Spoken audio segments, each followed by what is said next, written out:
میں مزید آگے بھی اس پہ کر رہا ہوں ریسرچ بھی، جہاں سے بھی کچھ مواد ملتا ہے، کیونکہ میں یہ سمجھتا ہوں کہ انسان نامکمل ہے آخری لمحے تک زندگی کے، اگر وہ سیکھنے کی کوشش نہیں کرتا رہتا۔ ابھی بھی کچھ میرے نظریات میں، کچھ سوچ میں، کچھ شاعری میں، ہر چیز میں غلطیاں ہو سکتی ہیں، بہت سی ہوں گی، لیکن مجھے سب سے زیادہ جو ڈھارس بندی وہ یہ تھی کہ جب میں نے یہ سنا یا پڑھا کہ مولا کائنات حضرت علی رضی اللہ تعالیٰ عنہ نے بھی شاعری کی عربی زبان میں، تو ظاہری بات ہے ان کی شاعری تو معرفت والی ہوگی۔ تو اس کے بعد پھر میں نے یہ بھی دیکھا کہ ہمارے صوفیاء کرام نے بھی تو معرفت والی شاعری کی ہے، اور بعض جگہوں پہ جیسے کہ ہیر، اس کو مجازی رنگ دیا گیا ہے، اور بھی بہت سے کلام ہیں جن کو ایک عام انسان مجازی رنگ میں ہی دیکھتا ہے، جیسے کہ وہ دو جنسوں کے درمیان محبت کے تقاضوں کو پورے کرتے ہوئے نظر آتی ہے۔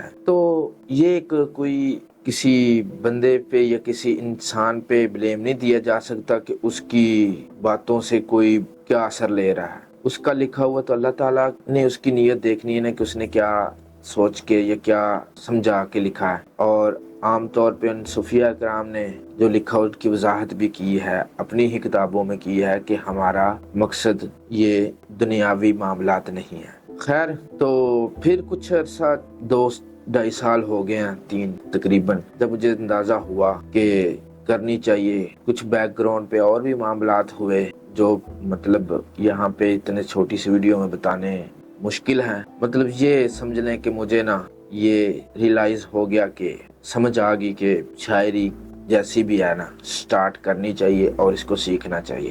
میں نے پھر تب سے پراپر سیکھنا بھی شروع کر دیا، سمجھنا، اس کے متعلق پڑھنا بھی شروع کر دیا۔ اور پہلے مجھے اس کے جو ہوتے تھے شاعری کے قوانین، رموز اور اوزان، جسے ہم وزن کہتے ہیں، اور جو کیا کہتے ہیں بحریں، یہ ساری چیزوں کا اتنا کبھی بچپن کی شاعری میں نہیں لکھا، لیکن میں نے جب بعد میں اس چیزیں وہ کافی قریب ہی ہوتی تھیں، اور کچھ تھوڑی بہت چانٹ کانٹ سے، کیونکہ بہت زیادہ سوچ کے میں نے کبھی نہیں شاعری کی تھی، بہت زیادہ سوچ کے یا بڑی لمبی چوڑی تحقیق کے ساتھ کبھی نہیں کی تھی۔ وہ جو ہوتا تھا جذبات کی شدت کا اس ٹائم اثر، فوراً اس میں جو چند لائنیں یا غزل یا کچھ بھی لکھا جاتا وہی ہوتا تھا، اور میں اس کو کبھی دوبارہ بعد میں اچھی ترتیب دینے یا کاٹنے چانٹنے کی بھی کوشش نہیں کرتا تھا۔ اس کی وجہ یہ تھی میں اس ٹائم تک یہ سمجھتا تھا کہ یہ خالص میرے روح کی باتیں ہیں، تو وہ اس طرح۔ لیکن اب ہم نے یہ کوشش کی ہے کہ اس چیز کو اچھی طرح سیکھا جائے اور سمجھا جائے، اور ایک ہنر کے طور پر لیا جائے، اور اس کو مثبت طریقے سے استعمال کیا جائے۔ میں سیکھ بھی رہا ہوں ابھی ساتھ ساتھ، اور کر بھی رہا ہوں۔ انشاءاللہ جب میں مکمل اس لحاظ سے خود کو محسوس کرنے لگا کہ میں باقاعدہ اس کی کلاس لے سکتا ہوں، سکھا سکتا ہوں، مجھے ابھی پتہ ہے کہ ابھی نہیں، انشاءاللہ اس کو علمی انداز میں کلاس بھی ایک ویڈیو کی صورت میں آپ کو دیا کروں گا جب ٹائم آئے گا۔ ابھی میں نے سمجھا کہ آپ کے ساتھ اٹیچ رہنے کے لیے کچھ نہ کچھ تو ڈالتے رہنا چاہیے، تو اپنی باتیں سوچیں ڈالتے رہا۔ درد موضوع رہا ہے، زیادہ تر پسند ہی تھا۔ میں نے بچپن میں ساگر صدیقی صاحب بہت بڑے شاعر گزرے ہیں، لاہور شہر میں رہنے والے تھے، اور انہوں نے درد کی گہرائی میں زندگی گزار دی۔ آپ سب نے کافی لوگوں نے کے بارے سنا ہوگا، کچھ بھی کہہ سکتے ہیں آپ ان کے بارے میں، جتنا سنا جیسے بھی، لیکن میں ان کو ایک بہت خاص انسان سمجھتا تھا، تو اس لیے میں نے ان کو بہت پڑھا۔ ان کی شاعری کا وہ درد کی وہ کیفیت میرے اندر کافی موجود ہے، چاہے سمجھ لیں کہ اپنی طرف سے تھی، چاہے ان کے کلام کا اثر تھا، یہ دونوں چیزیں مل کے ایک درد کا موضوع زیادہ رہا ہے۔ سوچ سمجھ کے موضوع بنانے کی کوشش کی ہے وہ ہے انسان کی نیچر، فطرت، یا انسان کی وہ چیزیں جو وہ کبھی اس نے خود بھی ان کو محسوس نہ کیا ہو یا ان کو نوٹ نہ کیا ہو، تو ایسی چیزوں کو، انسان کی عادات کو، انسان کی فطرت کو، اس کو، کیونکہ جو انسان اپنے آپ میں ایک بہت بڑی چیز ہے، اس کو سمجھنا یا اس کو ہی بیان کرنا یہ بھی بڑا ایک علم ہے میرے نزدیک۔ میری باتوں سے آپ کوئی بھی بندہ اختلاف کر سکتا ہے، یہ کوئی حتمی یا کوئی قوانین نہیں ہے، یہ ایک سادہ سا ہے، اور وجہ صرف آپ کے ساتھ خیالات شیئر کرنے. آپ میں سے کوئی شاعری کی طرف آنا چاہتا ہے یا اس کی طرف مائل ہے تو اس کو ذرا رہنمائی ملے. اور صرف یہ نہیں کہ شاعری کسی لڑکی کے محبت کا تقاضا کرتی ہے، یہ نہیں چیز ہوتی. حقیقت یہ ہے زندگی کا وہ حصہ ضرور ہے ہر انسان کا ہوتا ہے، کوئی اس سے بھاگ نہیں سکتا، لیکن یہ تقاضا نہیں ہے اس کا کہ لڑکا جس کو محبت ہے وہ ہی شاعری کر سکتے. حالانکہ کچھ عرصے تک میرا بھی یہی نظریہ تھا کہ یہ ایسے لوگ ہی کرتے ہیں جو عاشق ہوتے ہیں یا ان کو عشق کا تجربہ ہوتا ہے. لیکن پھر سمجھ وقت کے ساتھ آئی کہ ایک ہنر بھی ہے اور اس کے ساتھ ساتھ یہ بندے کی اپنی روح کی بھی کیفیات ہے. اب یہ نہیں کہا جا سکتا عشق اور محبت سے کون کیا مراد لے لیتا ہے، یہ نہیں کہا جا سکتا کہ عشق اور محبت سے کون کیا مراد لیتا ہے. لیکن میں جو مراد لیتا ہوں، میں نے یہ سمجھا کہ یہ ضروری نہیں ہے کہ کسی لڑکے اور لڑکی کے ساتھ محبت ہو تو ہی کوئی بندہ کامل شاعر بن سکتا ہے. شاعری اپنے آپ میں ایک الگ دنیا رکھتی ہے اور اس کا اپنا ایک وسیع پیمانہ ہے. اس چھوٹی سی ایک جذبے کے ساتھ مکمل نہیں جوڑنا چاہیے.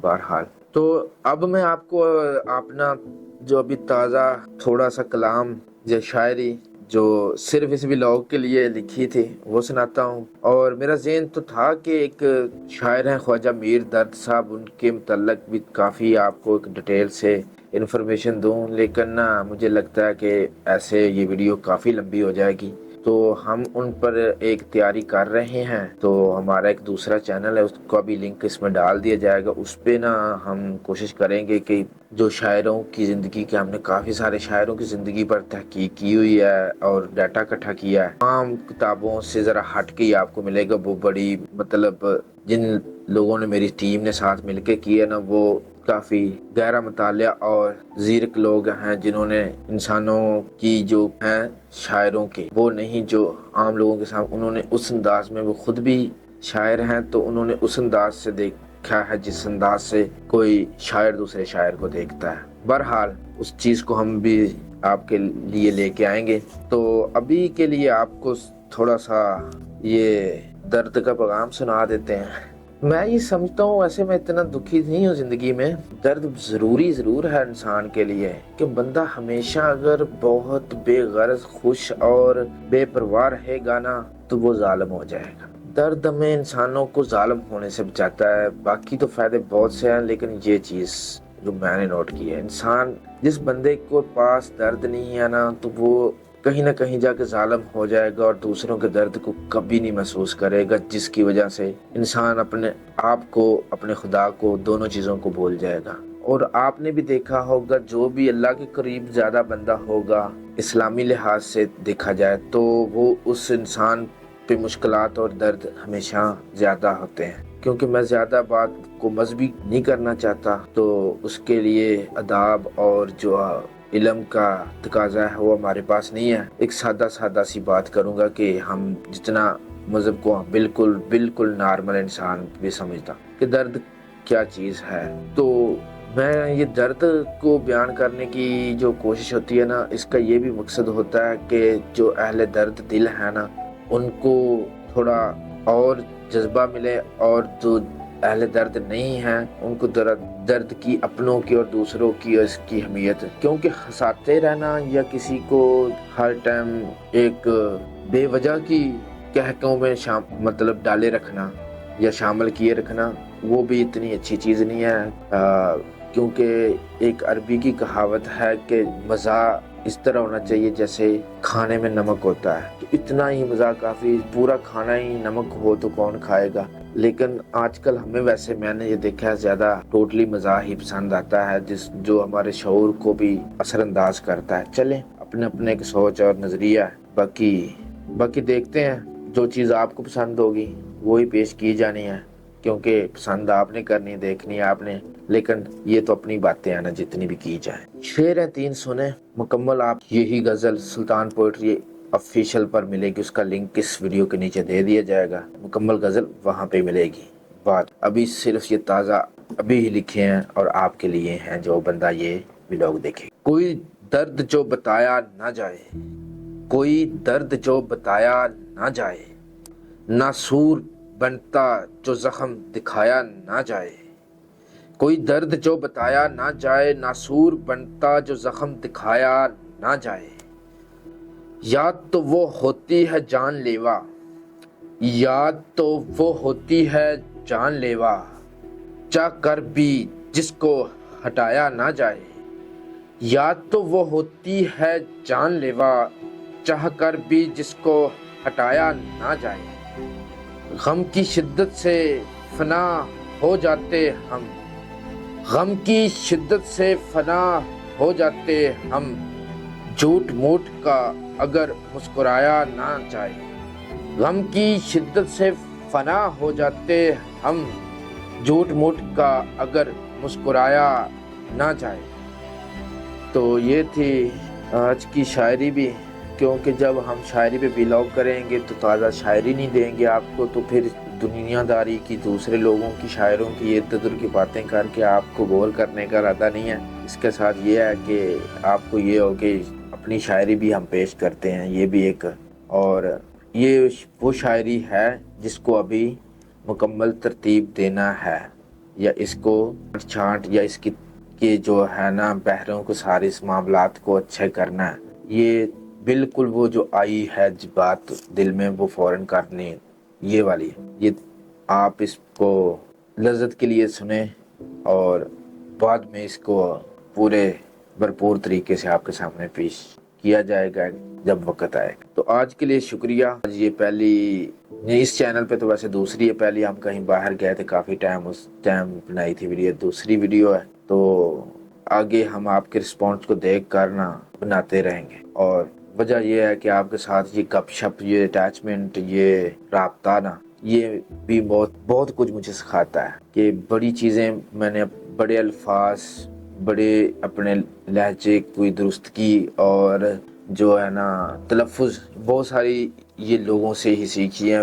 ادھر ہی جب کوئی ویڈیو ڈالتے تھے تو وہ لفظ، تو ویسے تو ایک پراپر کورس بھی پڑھائی بھی کر رہا ہوں، اس پہ پراپر تعلیم بھی لے رہا ہوں، لیکن وہ اپنی جگہ، لیکن یہ زیادہ مجھے لگتا ہے کہ اثر کرتا ہے، اور یہاں پہ سیکھنا بھی ایک اور سکھانا دونوں چیزوں کا عمل چلتا رہے گا۔ سلطان ولاگ کو دیکھتے رہیے گا، اور جو بھی اس میں دلچسپی اس علم میں یا اس فن میں رکھنا چاہتا ہے وہ خصوصی ہمارے ساتھ جڑا رہے۔ ہم آنے والے وقت میں اس پر بہت سارا کام آپ کے سامنے لے کر آئیں گے، جو ہم نے کافی عرصے سے شروع کیا ہوا ہے، اس کا پیپر ورک ہو رہا ہے زیادہ سے زیادہ، تو ساری چیزیں آپ کے سامنے آئیں گی۔ اور کوئی سوال، کوئی کسی طرح کی کوئی غلطی، کوئی معاملہ ہو تو وہ بتاتے رہنا۔ شکریہ اور اللہ حافظ۔